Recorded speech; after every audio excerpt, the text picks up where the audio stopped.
मुसलमान पे भरोसा मत करना। जाए तो अर बहिन चो तो मनी मेराज पूरा कौम का नाक कटवा दे न।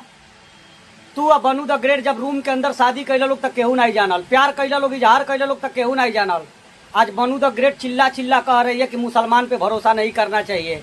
जिस समय वो प्यार की थी उस समय भी तो उसको देखना चाहिए कि मैं मुसलमान से प्यार कर रही हूँ।